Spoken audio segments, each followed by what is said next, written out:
देवउठनी एकादशी व्रत कथा। एक राजा के राज्य में सभी नौकरी पर रख लें। तब राजा ने उसके सामने एक शर्त रखी कि ठीक है, रख लेते हैं, किंतु रोज तो तुम्हें खाने को सब कुछ मिलेगा, पर एकादशी को अन्न नहीं मिलेगा।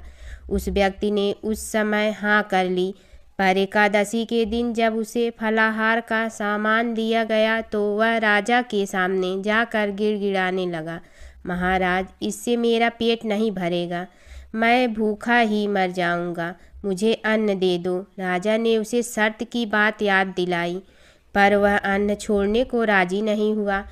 तब राजा ने उसे आटा, दाल, चावल आदि दिए। वह नित्य की तरह नदी पर पहुंचा और स्नान कर भोजन पकाने लगा। जब भोजन बन गया तो वह भगवान को बुलाने लगा, आओ भगवान, भोजन तैयार है। उसके बुलाने पर पीताम्बर धारण किए भगवान चतुर्भुज रूप में आ पहुँचे तथा प्रेम से उसके साथ भोजन करने लगे। भोजन आदि करके भगवान अंतर ध्यान हो गए तथा वह अपने काम पर चला गया। 15 दिन बाद अगली एकादशी को वह राजा से कहने लगा कि महाराज, मुझे 2 गुना सामान दीजिए। उस दिन तो मैं भूखा ही रह गया। राजा ने कारण पूछा तो उसने बताया कि हमारे साथ भगवान भी खाते हैं, इसीलिए हम दोनों के लिए ये सामान पूरा नहीं होता। यह सुनकर राजा को बड़ा आश्चर्य हुआ। वह बोला, मैं नहीं मान सकता कि भगवान तुम्हारे साथ खाते हैं। मैं तो इतना व्रत रखता हूँ, पूजा करता हूँ, पर भगवान मुझे कभी दर्शन नहीं दिए। राजा की बात सुनकर वह बोला, महाराज, यदि विश्वास न हो तो साथ चल कर देख लें। राजा एक पेड़ के नीचे छिप कर बैठ गया। उस व्यक्ति ने भोजन बनाया तथा भगवान को शाम तक पुकारता रहा, परंतु भगवान न आए। अंत में उसने कहा, हे भगवान, यदि आप नहीं आए तो मैं नदी में कूदकर प्राण त्याग दूंगा। लेकिन भगवान नहीं आए। तब वह प्राण त्यागने के उद्देश्य से नदी की तरफ बढ़ा। प्राण त्यागने का उसका दृढ़ इरादा जान शीघ्र ही भगवान ने प्रकट होकर उसे रोक लिया और साथ बैठकर भोजन करने लगे। खा पी कर वे उसे अपने विमान में बिठाकर अपने धाम ले गए। यह देख राजा ने सोचा कि व्रत उपवास से तब तक कोई फायदा नहीं होता जब तक मन शुद्ध न हो। इससे राजा को ज्ञान मिला। वह भी मन से व्रत उपवास करने लगा और अंत में स्वर्ग को प्राप्त हुआ। दूसरी व्रत कथा। एक नगर में एक राजा था। उसके राज्य में सभी लोग बहुत सुखी थे। उस नगर में एकादशी को कोई भी अन्न नहीं बेचता और न ही कोई अन्न पकाता था। सभी फलाहार करते थे। एक बार भगवान ने राजा की परीक्षा लेनी चाही। भगवान ने एक सुंदरी का रूप धारण किया तथा सड़क पर बैठ गए।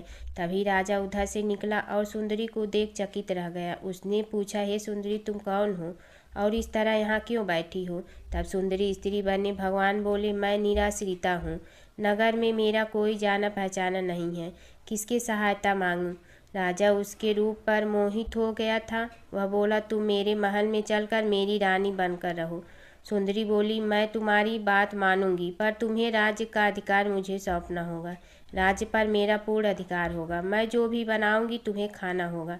राजा उसके रूप पर मोहित था, अतः उसकी सभी शर्तें स्वीकार कर ली। अगले दिन एकादशी थी। रानी ने हुक्म किया कि बाजारों में अन्य दिनों की तरह अन्न बेचा जाए। उसने घर में मांस, मछली आदि पकाए और परोस कर राजा से खाने के लिए कहा। यह देखकर राजा बोला, रानी, आज एकादशी है, मैं तो केवल फलाहार ही करूँगा। तब रानी ने शर्तें की याद दिलाई और बोली, या तो खाना खाओ, नहीं तो मैं बड़े राजकुमार का सिर काट दूंगी। राजा ने अपनी स्थिति बड़ी रानी से कही तो बड़ी रानी बोली, महाराज, तू धर्म न छोड़े, बड़े राजकुमार का सिर दे दे। पुत्र तो फिर मिल जाएगा, पर धर्म नहीं मिलेगा। इसी दौरान बड़ा राजकुमार खेल कर आ गया। माँ की आंखों में आंसू देकर वह रोने का कारण पूछने लगा तो माँ ने उसे सारी बात बता दी। तब वह बोला, मैं अपना सिर देने के लिए तैयार हूँ। पिताजी के धर्म की रक्षा होगी, जरूर होगी। राजा दुखी मन से राजकुमार का सिर देने को तैयार हुआ तो रानी के रूप में भगवान विष्णु ने प्रकट होकर असली बात बताई। राजन, तुम इस कठिन परीक्षा में पास हुए। भगवान ने प्रसन्न मन से राजा से वर मांगने को कहा तो राजा बोला, आपका दिया सब कुछ है, हमारा उद्धार करें। उसी समय वहाँ एक विमान उतरा। राजा ने अपना राज्य पुत्र को सौंप दिया और विमान में बैठकर परम धाम को चला गया। तीसरी व्रत कथा। शंखासुर नामक एक राक्षस था। शंखासुर ने तीनों लोकों में बहुत ही उत्पात मचाया हुआ था। तब सभी देवताओं के आग्रह करने पर भगवान विष्णु ने उस राक्षस से युद्ध किया और यह युद्ध कई वर्षों तक चला। युद्ध में वह असुर मारा गया और इसके बाद भगवान विष्णु विश्राम करने चले गए। कार्तिक शुक्ल एकादशी के दिन भगवान विष्णु की निद्रा टूटी थी और सभी देवताओं ने भगवान विष्णु की पूजा की थी। शिव महापुराण के अनुसार पौराणिक समय में दैत्यों का राजा दंभ हुआ करता था। वह बहुत बड़ा विष्णु भक्त था। कई सालों तक उसके यहाँ संतान नहीं होने के कारण उसने शुक्राचार्य को अपना गुरु बनाकर उनसे श्री कृष्ण मंत्र प्राप्त किया। यह मंत्र प्राप्त करने उससे पुष्कर सरोवर में घोर तपस्या की। भगवान विष्णु उसकी तपस्या से प्रसन्न हुए और उसे संतान प्राप्ति का वरदान दे दिया। भगवान विष्णु के वरदान से राजा दंभ के यहाँ एक पुत्र जन्म लिया। इस पुत्र का नाम शंखचूड़ रखा गया। बड़ा होकर शंखचूड़ ने ब्रह्मा जी को प्रसन्न करने के लिए पुष्कर में घोर तपस्या की। उसकी तपस्या से प्रसन्न होकर ब्रह्मा जी ने उसे वरदान मांगने को कहा। तब शंखचूड़ ने वरदान मांगा कि वह हमेशा अजर अमर रहे, वह कोई भी देवता उसे नहीं मार पाए। ब्रह्मा जी ने उसे यह वरदान दे दिया और कहा कि वह बद्री वन जाकर धर्मध्वज की पुत्री तुलसी जो तपस्या कर रही है उससे विवाह कर ले।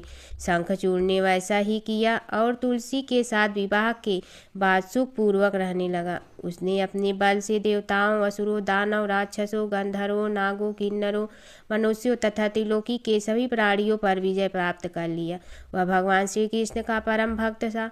शंखचूड़ के अत्याचारों से सभी देवता परेशान होकर ब्रह्मा जी के पास गए और ब्रह्मा जी उन्हें भी भगवान विष्णु के पास ले गए। भगवान विष्णु ने कहा कि शंखचूड़ की मृत्यु भगवान शिव के त्रिशूल से ही होगी, अतः आप उनके पास जाएं। भगवान शिव ने चित्ररथ नामक गढ़ को अपना दूत बनाकर